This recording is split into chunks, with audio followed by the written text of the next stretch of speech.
வாக்கு தத்தத்தை கண்மூடித்தனமா நம்ப கூடாது. சிலர் என்ன செய்வான்னா, நீ எப்படி இருந்தாலும் கர்த்தர் உன்னை ஆசீர்வதிப்பாருமா வாக்கு தத்தம் பாங்க. அப்படிலாம் இல்ல பைபிள்ல, அந்த மாதிரிலாம் இல்ல. நாம எப்படி இருக்கிறோமோ அதுக்கேற்ற மாதிரி கர்த்தர் நம்மளை என்ன செய்யறாரு, ஆசீர்வதிக்கிறார். உண்மை உள்ள மனுஷன். அப்ப உண்மை இல்லைன்னா எப்படி? நீ உண்மை இல்லாட்டி கர்த்தர் உன்னை ஆசீர்வதிப்பார்னா எப்படி நம்ப முடியுமா இத? சோ வாக்குத்தத்தத்தை சோதரிக்கிறதுக்கு சில கட்டளைகளை கர்த்தர் வச்சிருக்கிறார். அதான் பைபிள்ல இருக்குன்னு வச்சுக்கோங்களேன். இப்ப அந்த வாக்குத்தத்தத்தை ஆண்டவர் சொல்லும் போது சுதந்திரிக்கக்கூடிய நிலையில் நாம் இருக்க மாட்டோம். கர்த்தர் நம்ம கிட்ட ஒண்ணு சொல்லும் போது அது நடக்கக்கூடிய நிலையில் நாம் இருக்க மாட்டோம். நம்மளால அதை நம்பவே முடியாது.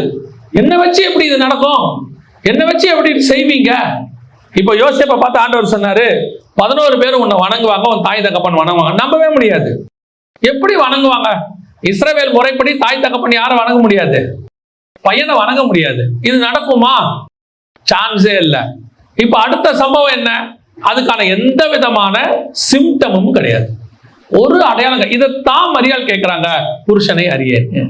எப்பா நீ சொல்ற வாக்குத்தத்தம்லாம் சரி, எப்படி நடக்கும்? இப்போ நான் ஆண்டவர் சொல்றதை உங்களுக்கு நான் சொல்றேன். ஒருவேளை இந்த சபை இவ்வளவு பெருசா இருக்குது, இவ்வளவு பேர் வந்திருக்கிறாங்க, இதெல்லாம் இதுவரைக்கும் இருந்தது. ஆனால் கர்த்தர் கொடுக்கிற வாக்குத்தத்தம், இனி சபைகளுக்குள்ளே நீங்கள் ஆசீர்வதிக்கப்பட்டிருப்பீர்கள். இது கர்த்தர் கொடுக்கிறது. சபைகளுக்குள்ளே நீங்கள் ஆசீர்வதிக்கப்பட்டிருப்பீர்கள். அப்ப ஆசீர்வாதம்னா என்ன? இன்னைக்கு கடைசி காலத்துல ஊழியத்துல ஆசீர்வாதம்னா என்ன நல்லா தெரிஞ்சுக்கொள்ளுங்க. ஆசீர்வாதத்துக்கும் தேவைக்கும் வித்தியாசம் இருக்கு. ஆசீர்வாதத்துக்கும் தேவைக்கும் வித்தியாசம் இருக்கு. இன்னைக்கு தேவையை ஆசீர்வாதமாய் நினைக்கிற ஒரு கூட்டம் இருக்கு. இப்போ இவ்வளவு பெரிய சர்ச்சில் உட்காந்துருக்கோம். ஆரம்பத்துல ஒரு சின்ன வீட்டுக்குள்ள இருந்திருப்பீங்க நான் நினைக்கிறேன். மேபி ஒரு சின்ன இடத்துக்குள்ள இருந்திருப்பீங்க இல்லையா? எனக்கு தெரியாது பாஸ்டர் எதுல ஆரம்பிச்சாங்கன்னு எனக்கு தெரியாது. ஒரு சின்ன இடத்துல ஆரம்பிச்சிருப்பீங்க. அங்க இவ்வளவு மைக்கோ இவ்வளவு ஸ்பீக்கரோ தேவைப்பட்டிருக்காது. ஆரம்பிக்கும் போது பெரிய பெரிய ஸ்பீக்கர் வச்சிருந்தீங்களா? இல்ல, அன்னைக்கு இல்ல. இன்னைக்கு இவ்வளவு ஸ்பீக்கர் தேவை, கண்டிப்பா தேவை. இந்த ஸ்பீக்கர் தேவை, இந்த டிவி தேவை, இந்த மைக் தேவை, இவ்வளவு லைட்ஸ் தேவை, இது எல்லாமே தேவை. இது தேவை, இது ஆசீர்வாதம் இல்லை. இது என்னது?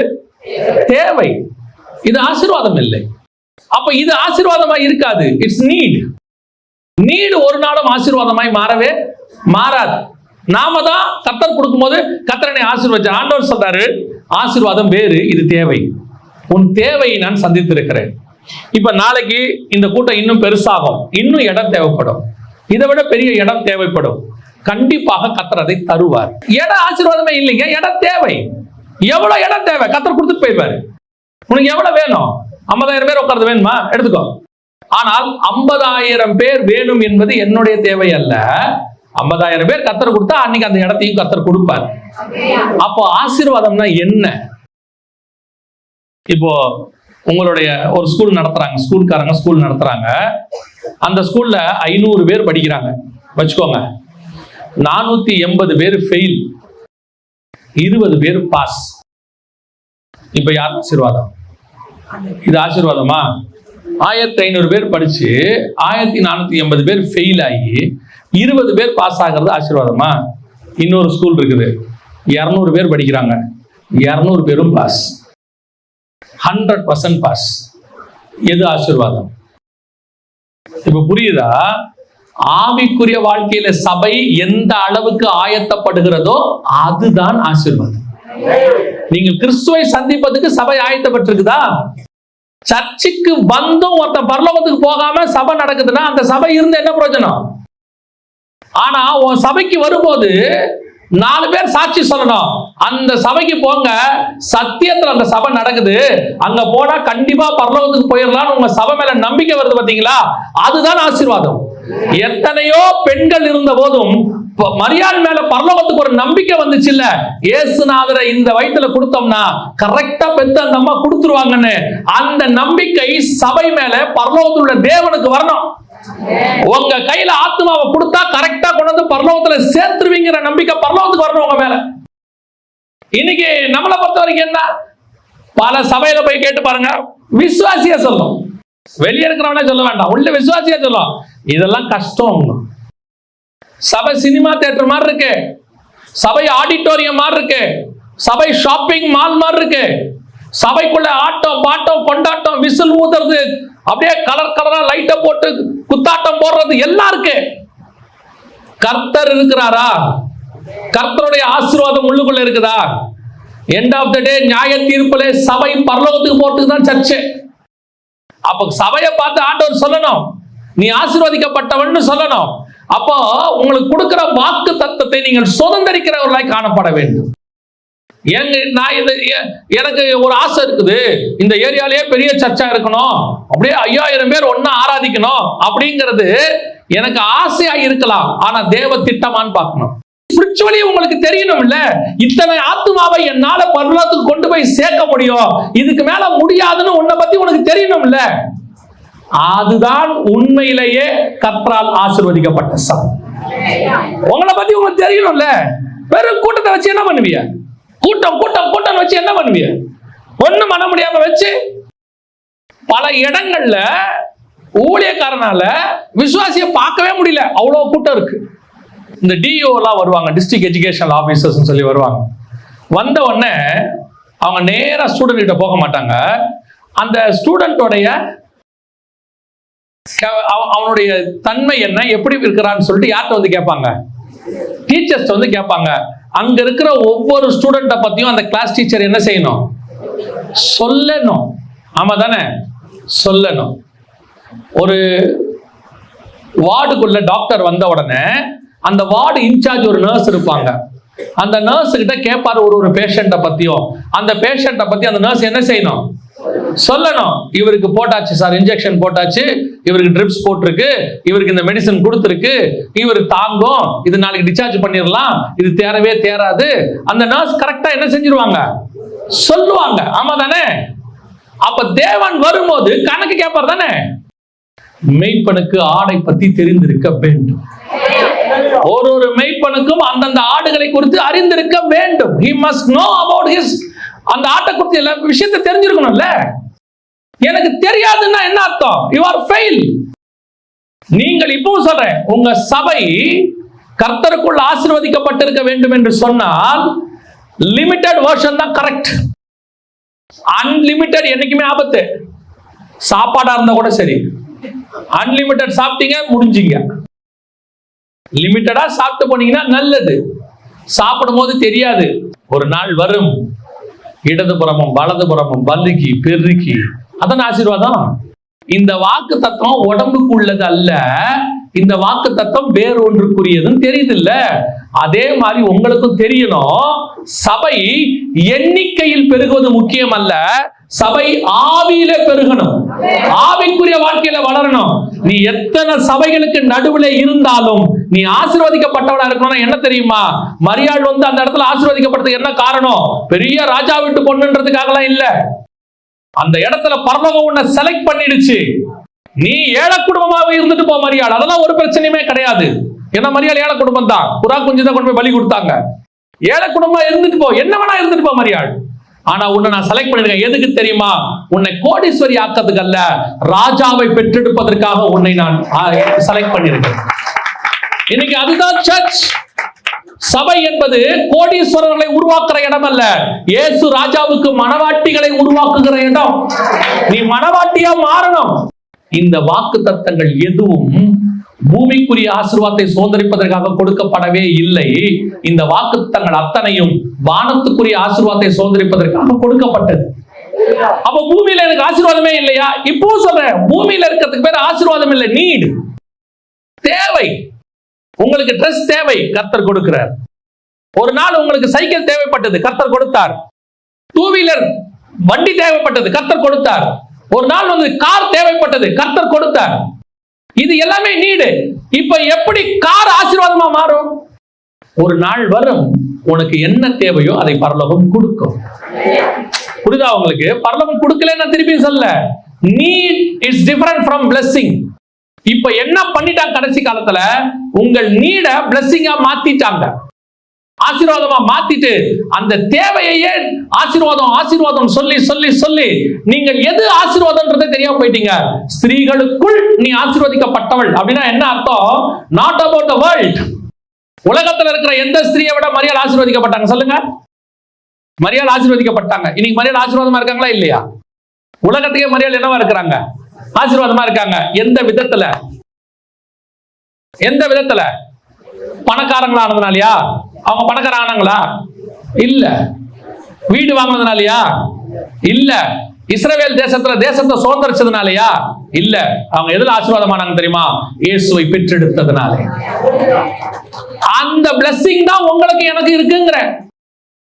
இப்படி இருக்கும் பொழுது உலகத்தில் தேவையையும் அவர் சேர்த்து கொடுப்பதற்கு வல்லமை உள்ள தேவனாக இருக்கிறார். இதையும் தருவாரு. இப்ப என்ன தராம விட்டுட்டாரு நமக்கு? எந்த ஆசீர்வாதத்தை கர்த்தர் இல்லைன்னு சொல்லி இருக்கிறாரு? இல்ல ட்ரெஸ் கொடுக்காம விட்டாரா? சாப்பாடு கொடுக்காம விட்டுட்டாரா? போதுங்கிற அளவுக்கு தான் சாப்பாடு கொடுத்திருக்காரு, போதுங்கிற அளவுக்கு தான் ட்ரெஸ் இருக்கு. ஒரு 4 செட்டாவது இருக்கா இல்லையா? பீரோவை திறந்தா இருக்குதானே? அங்கங்க 2 செட் இல்லாதவங்களுக்கு மத்தியில கர்த்தர் 4 செட்டு கொடுத்திருக்கிறாரு. ஒரு காலத்தில் அடுத்த வேளை சாப்பாடு இல்லாமல் நாம் இருந்தோம். ஒரு காலத்துல போட்டிருக்க ட்ரெஸ்ஸும் துணி ஒண்ணு காஞ்சிக்கிட்டு இருக்கும், ஒண்ணு போட்டிருப்போம். அந்த அளவுல இருந்தா கர்த்தர் நம்மை கொண்டு வந்தார். நான் சொல்லுவேன், தைரியமா சொல்லுவேன், கரண்ட் இல்லாத வீட்டுல வாசல்ல படுத்திருந்தோம், உள்ள படுக்க முடியாது. அந்த இடத்துல இருந்தால் கர்த்தர் என்னை கூட்டிட்டு வந்தார். இன்னைக்கு எனக்கு கர்த்தர் கொடுத்திருக்கிறது அபிரிதமானது. இன்னும் ஆண்டவர்கிட்ட அதை கொடுங்க, இதை கொடுங்க. இப்படி திருப்பி ஆண்டவர் சொல்றாரு, நீ எல்லா சபைகளுக்குள்ளேயும் ஆசீர்வாதமா இருக்கணும்னா உலக பிரகாரமா கணக்கு பண்ணாத. நீங்க யோசித்து பாருங்க, மோசே எகிப்தில் இருக்கும் போது ஆசீர்வதிக்கப்பட்டானா, வனாந்தரத்துக்கு வந்த பிறகு ஆசீர்வதிக்கப்பட்டானா? அதுதான் ஆசீர்வாதம். அங்க வந்தான், எகிப்தில் இருக்கும் போது அவன் கொலகாரனா இருந்தான். வனாந்தரத்துக்கு வந்த போது 5.5 லட்சத்துக்கும் மேற்பட்டவர்களை வனாந்தரத்திலிருந்து பரலோகத்துக்கு நேராக, கானானுக்கு நேராக நடத்துகிறவனாய் காணப்பட்டான். எது blessing? அதான் blessing. இன்னைக்கு நாம் சபை, எல்லா சபைகளுக்குள்ளேயும் உங்கள் சபை ஆசீர்வதிக்கப்பட்டிருக்கணும்னா, உங்க சபை மேல ஒரு மரியாதை வரணும்னா, ஒரு மதிப்பு வரணும்னா, நீங்க எதுல உயர்ந்திருக்கணும் தெரியுமா? கர்த்தருக்குள் உயர்ந்திருக்கணும், வசனத்துல உயர்ந்திருக்கணும். எந்த மூலையில இருக்கிறவனும் சொல்லணும், அந்த சர்ச்சுக்கு போங்க, அங்க சத்தியம் இருக்குன்னு சொல்லணும். நான் சொல்றேன், சத்தியம் உங்களிடத்தில் இருக்குமானால் எந்த மூலையில் இருந்து ஜனங்கள் உங்கள் சபையை நோக்கி ஓடி வருவார்கள். காரணம், இது சபை சத்தியத்துக்கு பஞ்சகாலம். இது சத்தியத்துக்கு பஞ்சகாலம். ஆமோஸ் 8:11 வாசிக்கிறோம் இல்லையா? ஆகார குறைவினால் உண்டாகிய பஞ்சமும் அல்ல, தண்ணீரினால் உண்டாகிய தாகமும் அல்ல, கர்த்தருடைய வசனம் கேட்க கிடையாத பஞ்சத்தை அனுப்புவேன்னு கர்த்தர் சொன்ன அந்த தீர்க்க தரிசனம் நிறைவேறுகிற காலம் இது. உங்ககிட்ட மட்டும் சத்தியம் இருந்துருச்சுன்னு வச்சுக்கோங்க, எங்க இருக்கிறவங்களும் வருவாங்க. யங்ஸ்டர்ஸ் ஊழியத்துக்கு வரும்போது அதான் இப்ப சொல்றேன், அநேக யங்ஸ்டர்ஸ் வராங்க. பெரியாள் ஆகணுன்றதுக்காக ஊழியம் பண்ணாதீங்க. ஊழியம் பெரியாள் ஆகிறதுக்காக பண்றது இல்ல. ஊழியம் என்பது சர்வெண்ட், சர்வ் பண்றது. எஜமானுக்கு சேவை செய்வதற்கு வந்திருக்கிறோம். இங்க நான் பெரியாளாவதற்கு ஊழியத்துக்கு வரவில்லை. அவர் பெருகவும் நான் சிறுகவும் வேண்டும், அதுக்குதான் ஊழியத்துக்கு வந்திருக்கிறேன். இன்னைக்கு நிறைய பேர் ஊழியத்துக்கு வர்றதே ராங் டைரக்ஷன், ராங் டைமென்ஷன் அல்லது ராங் மோட்டிவேஷன். என்னது? நான் ஊழியத்துல பெரியாள் ஆகணும். ஆகாத. கர்த்தரை பெரியாளாக்கு, கர்த்தர் நாமத்தை மகிமைப்படுத்து. உன்னை பேரை பெருமைப்படுத்துவதை அவர் பார்த்துக் கொள்வார், அது அவருடைய வேலை. ஆண்டவர் சொல்றாரு, உன்னை ஸ்திரீகளுக்குள் ஆசீர்வதிக்கப்பட்டவளாய் மாத்துவேன். எல்லா சபைகளுக்குள்ளேயும் உன் சபையை ஆசீர்வதிக்கப்பட்ட சபையா மாத்துவேன். உலக பிரகாரமாய் அல்ல, உலக பிரகாரமான தேவை சந்திக்கப்படும். அந்த தேவை குறைவில்லாமல் கிடைக்கும். நமக்கே தெரியும் தானுங்க, ஒரு 10 பேர் வந்துட்டாங்கன்னா கொஞ்சம் இடத்தை எக்ஸ்டெண்ட் பண்ணணும், 2 சேர் வாங்கணும். நமக்கே தெரியும் தானே. பரலோகத்தில் இருக்கிற தேவனுக்கு தெரியாதா? தெரியும் தானே. ஒரு 4 பேர் கூட வந்தா அரிசி கூட போடணும்னு தெரியும் தானே. நமக்கே தெரியும் போது பரலோகத்தின் தேவனுக்கு தெரியாதா? எண்ணிக்கையை கொடுக்கிற தேவன் இடத்தையும் கொடுக்க வல்லமை உள்ளவர் இருக்கிறார். நீ இடத்துக்கு ஊழியம் பண்ணாத, தேவனுக்கு ஊழியம் பண்ண. அதுதான் உங்களுக்கு ஆசீர்வாதம். அல்லேலூயா. இன்னொரு காரியத்தை மரியாள் இடத்துல கர்த்தர் எதிர்பார்த்தார். அதான் மரியாள் ஆசீர்வதிக்கப்பட்டதுக்கு இன்னொரு காரணம். வாசிங்க, மத்தேயு எழுதின சுவிசேஷம் 2ஆம் அதிகாரம் 13வது வசனத்தை வாசி.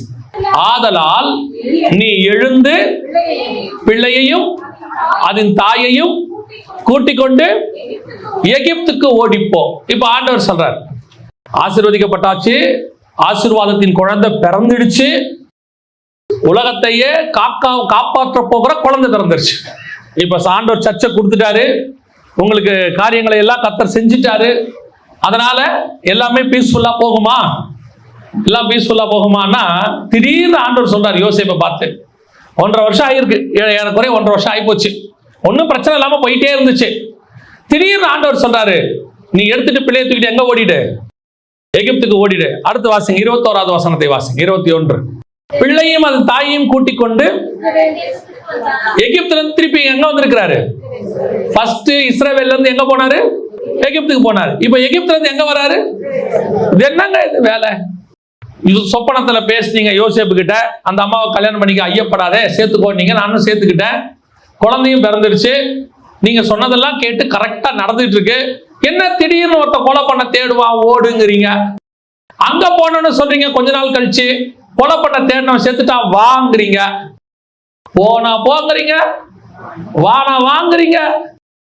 இப்ப நம்மளுடைய எண்ணம் எப்பவுமே எப்படி இருக்கும் தெரியுமா? பொதுவா நம்மளுடைய எண்ணம் எப்படி இருக்கும் தெரியுமா? ஒரு இடத்துக்கு போனோமா, அங்க செட்டில் ஆனோமா, இதான் நம்ம எண்ணம் எப்பவுமே. ஒரு இடத்துக்கு போனா என்ன ஆகணும்? செட்டில் ஆயிடணும். பார்த்திருக்கீங்களா? இந்த வீடு காலி பண்றதுங்கிற மாதிரி கஷ்டமான வேலை உலகத்திலே இந்த வாடகை வீடு காலி பண்றதுன்னு ஒண்ணு இருக்குது இல்ல, அங்க போனா நம்ம என்ன நினைப்போம்னா, இந்த வீட்டுல ஒரு 10 வருஷமாவது, சிலர்லாம் நானும் பாக்குறேன், அவங்களால எப்படி முடியுதுன்னு எனக்கு தெரியல, 2 வருஷத்துக்கு ஒரு வீடு மாறுறாங்க. நம்மளை பொறுத்த வரைக்கும் மனுஷ மைண்ட் என்ன தெரியுமா? எப்பவுமே ஒரு இடத்துக்கு போனோம், அங்க என்ன ஆயிடணும்? செட்டில் ஆயிடணும். உங்களுக்கு ஒண்ணு சொல்றேன், உங்க ஆவிக்குரிய வாழ்க்கையில, ஊழியத்துல, இந்த பூமியில செட்டில்மெண்டே கிடையவே கிடையாது. there is no settlement. யாரு செட்டில் ஆகணும்னு நினைக்கிறீங்களோ நீங்கள் தேவனுடைய ஊழியத்தில் இருப்பதற்கு லாய்க்கு இல்லைன்னு அர்த்தம். என்னங்க சொல்றீங்க? மினிஸ்ட்ரி என்பது டிராவல். மினிஸ்ட்ரி என்பது டிராவல். நான் இந்த பூமியிலிருந்து பரலோகத்திற்கு பிரயாணப்பட்டு கொண்டிருக்கிறேன். அதனாலதான் யாத்திராகமம்னு ஒரு புக்கே கொடுத்தாரு. அந்த புக்குக்கு பேரே டிராவல். டிராவல் நீங்க பைபிள்ல பாருங்க, டிராவல் என்பது ஒரு மினிஸ்ட்ரி. டிராவல் பண்ணாத ஆள் யாருன்னு மட்டும் நீங்க கவனிச்சு பாருங்க. நோவால இருந்து டிராவல் பண்ண ஆரம்பிப்பாங்க, அராரத் மலையில இருந்து. அடுத்து 11ஆம் அதிகாரத்துல கிழக்கை நோக்கி எல்லாம் டிராவல் பண்ணுவாங்க, புரியுதா? அடுத்து 12ஆம் அதிகாரத்துல ஆபிரகாம் டிராவல் பண்ணுவார். அடுத்து யாக்கோபு டிராவல் பண்ணுவார். இஸ்ரவேலர்கள் டிராவல் பண்ணுவாங்க.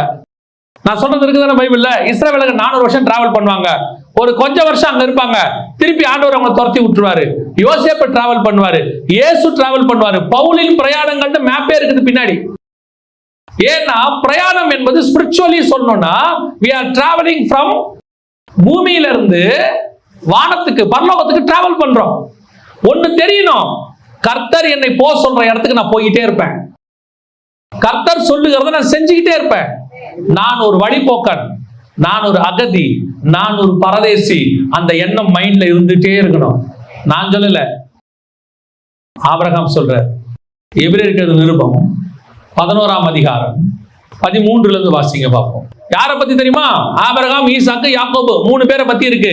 இவர்கள் எல்லாரும் வாக்குத்தத்தம் பண்ணப்பட்டவைகளை அடையாமல் தூரத்தில் அவைகளை கண்டு நம்பி அணைத்துக் கொண்டு என்ன இருக்கு? பூமியின் மேல் தங்களை அந்நியர்னா என்ன தெரியுமா?